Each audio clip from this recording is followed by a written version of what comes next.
अब this is the mother of the all the comebacks in the making, Sarfaraz Khan and Rishabh Pant. लेकिन ये जरूर तय था कि जिस दिन ऋषभ पंत और सरफराज की पार्टनरशिप लगेगी उस दिन लोगों को मजे आ जाएंगे, क्योंकि ये दोनों जिस बहादुरी से खेलते हैं, ये जिस पॉजिटिविटी से खेलते हैं, जिस इंटेंट से खेलते हैं, वो अनमैच तब भी आप रिसीव कर सकते थे जब इन दोनों की पार्टनरशिप नहीं लगी थी।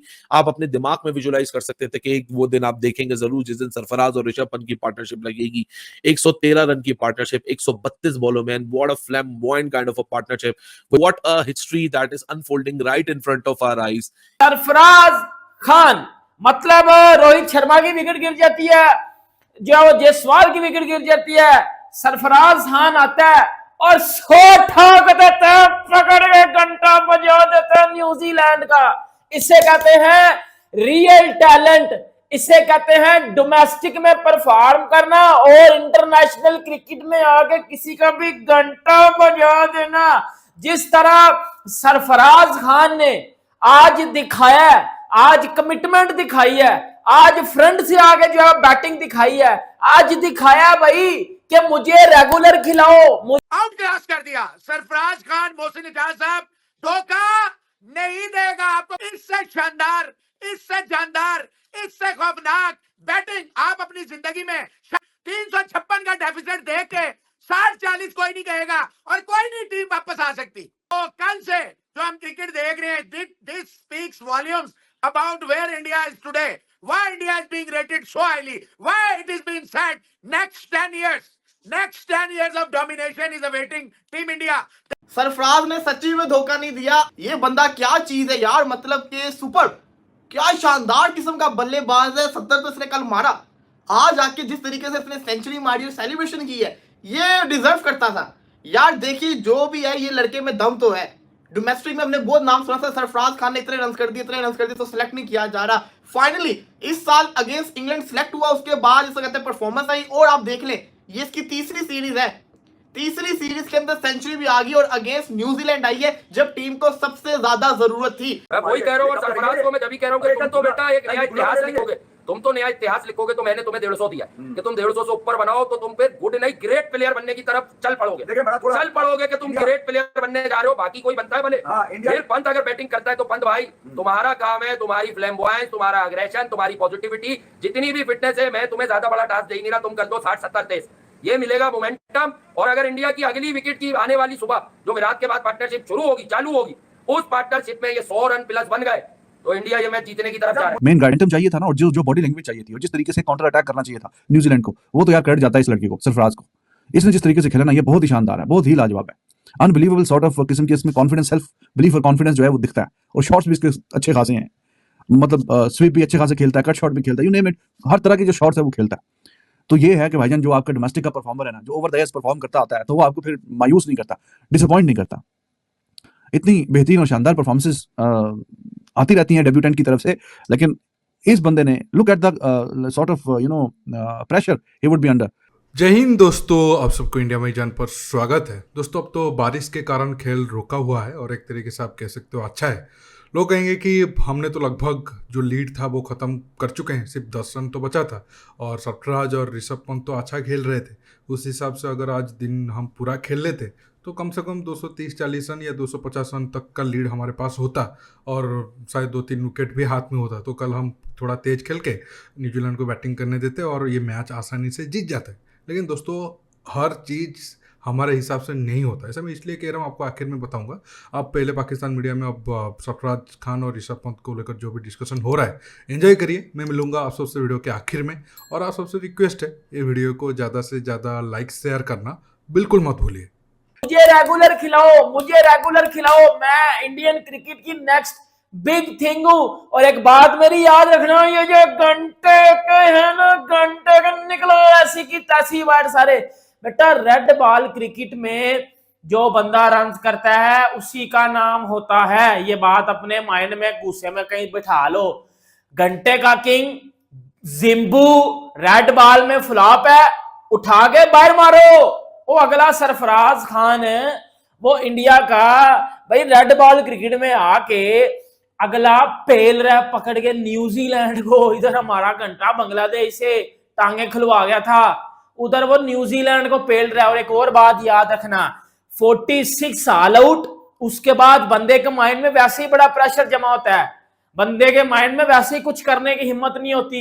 उधर से आके कमिटमेंट शो करना, उधर से आके अपनी टीम को संभालना, अपनी टीम को वो करके देना जो उसकी टीम को उससे जरूरत थी। देखिए ये क्रिकेट होती है, ये टैलेंट होता है। और किधर है पाकिस्तान में इस तरह का टैलेंट? किधर है, किधर है इस तरह का टैलेंट? है, खिलाया नहीं जाता। यही टेस्ट क्रिकेट है, और टेस्ट क्रिकेट जिस तरह टीम इंडिया खेलता है, मेरे ख्याल से ना कोई ओडीआई, ना कोई T20, ये भाई साहब थ्रिलर खेलते हैं। चाहे कानपुर हो, जहां आपने 2 दिन में गेम पॉसिबल बनाना हो, आप 1.5 दिन में गेम पॉसिबल बना देते हैं।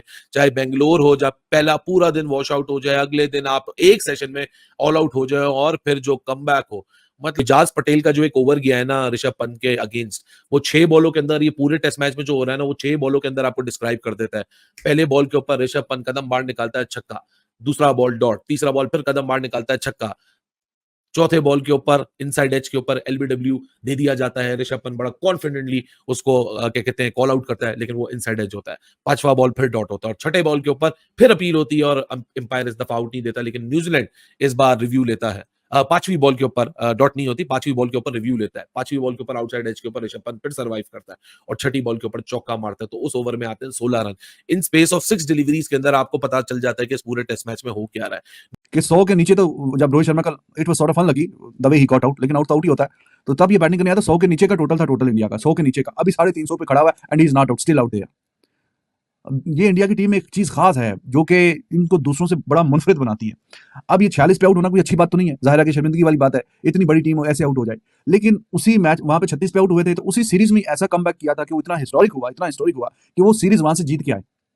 ये क्रिकेट ऑस्ट्रेलिया की जो ऑफिशियल सोशल मीडिया के अकाउंट्स हैं, उन्होंने उस दिन वो शेयर किया कि जी हमने 36 पे आउट किया था, न्यूजीलैंड ने 46 पे आउट कर दिया। हालांकि वो कोई बात ऑफिशियल उससे शेयर करने वाली थी नहीं, बंदे में थोड़ा सा हिसाब किताब होता है, लेकिन उन्होंने शेयर किया वो। लेकिन साथ ये नहीं बताया कि उस 36 पे ऑल आउट करने के बाद हम सीरीज जो है हम बचा नहीं सके थे, और इंडिया वही वाली सीरीज हमसे छीन के ले गया था। अब यहाँ पे अगर ये 46 पे आउट होने के बाद ये रन तो बराबर हो गए हैं, अब ये जिस तरीके से खेल रहे हैं, रिदम इनके साथ है, और अगर ये रन और ऊपर चढ़ जाते हैं जिस तरीके से 250-250 रन अगर ऊपर चढ़ जाता है, जिसके पूरे चांस है, ये दोनों अभी खेल रहे हैं, क्या राहुल ने आना है, अश्विन ने आना है, जडेजा ने आना है, तो ये तो अगर चढ़ जाते हैं 250 रन ऊपर, और कहीं ना कहीं अगर न्यूजीलैंड अंडर प्रेशर जो है बुरा हाल हो जाता है, और वो नहीं सस्टेन कर सकते प्रेशर।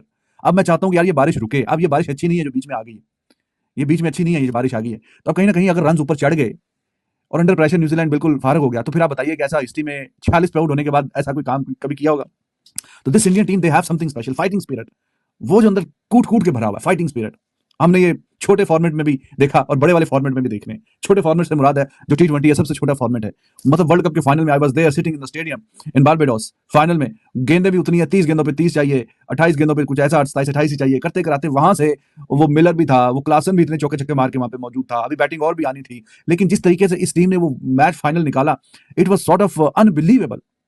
देखिए, अब तक तो सेकेंड इनिंग्स में इंडियन टीम काफ़ी अच्छा बैटिंग कर रहे हैं। हाँ, 2 आउट अनलक की तरीके से हुए हैं, लेकिन अब आप देखो बारिश हुआ है। अगर बारिश ना हुआ होता तो मैं बोलता कि चलो गेम जिस स्पीड में हो रहा था, तब मोमेंटम भारत के साथ था, उस स्पीड में होना चाहिए था। अब बारिश के चलते मुझे डर ये है हम यहाँ से फास्ट इनिंग्स में जो काम किए थे वो ना कर दे, क्योंकि लगभग 8-9 ओवर के बाद नया बॉल आने वाला है। मान लेते हैं पुराने बॉल में हम 30-40 रन बनाए और लीड को ख़त्म करके 20-25 रन हम उनके ऊपर एक्स्ट्रा लीड दे दिए, तब नया बॉल आएगा। हो सकता है उस नया बॉल में भारत 50-60 रन और बना के आउट हो जाए, तो 70-80 रन का लीड का तो कुछ फ़ायदा है नहीं। अगर मान लेते हैं कि ये दोनों जो खेल रहे हैं, अगर ये 10-15 ओवर नए बॉल के साथ खेल लेते हैं, या फिर भारत मैक्सिमम 1 विकेट गिराता है, तो फिर चांस बनेगा भारत का इस मैच को ड्रॉ करने को लेकर या फिर जीतने को लेकर। लेकिन बारिश के बाद अब जो मोमेंटम भारत के साथ था, अब वो न्यूजीलैंड के साथ है, और जैसे मैंने कहा कि कुछ ओवर के बाद नया बॉल आने वाला है, तो अभी तो डर लग रहा है। अभी तो लग रहा है चलो जीतना आप छोड़ ही दो, ड्रॉ भी हो जाए, ये भारत का जीतने से कम नहीं है। क्योंकि जिस सिचुएशन में थे, अगर 10 में से आप 9 टीम को उस सिचुएशन में डाल दो, 10 टीम डाल दो, तो 9 टीम वहीं से हार ही जाएगा, और जो टीम जीतने का चांस है वो टीम भारत है, और भारत उस हिसाब से परफॉर्मेंस भी आज कर रहा है। अगर पहले दिन भी बारिश ना होता या फिर बारिश के कारण खेल बार बार ना रुकता, तो भारत ही 46 पर ऑल आउट ना होता, स्कोर जरूर और 100 रन और होते। क्योंकि बारिश के चलते खेल बंद हुआ, उनके जो फास्ट बॉलर थे उनको रेस्ट मिल गया और उनका स्पेल लंबा हुआ, और उस कंडीशन में नए बॉल के साथ नए पिच में और बारिश के कारण पिच 2-3 दिन से कवर था तो फायदा उनको मिला। अगर वहाँ भी बारिश ज़्यादा ना होता तो भी जो 46 था वो 146 हो सकता था। चलो वो तो चला गया। अब देखना होगा कि आज खेल कितने बजे शुरू हो रहा है और काफ़ी मतलब सरफराज खान और ऋषभ पंत को देख के खेलना होगा। मिनिमम उनको 20-25 ओवर और बैटिंग करना होगा। नए बॉल के साथ अगर वो 10-15 ओवर खड़े हो जाते हैं, मिनिमम 10 ओवर भी खड़ा हो जाते हैं, तो फिर जो खतरा है वो काफ़ी हद तक टल जाएगा। दोस्तों आज के टॉपिक में बस इतना ही।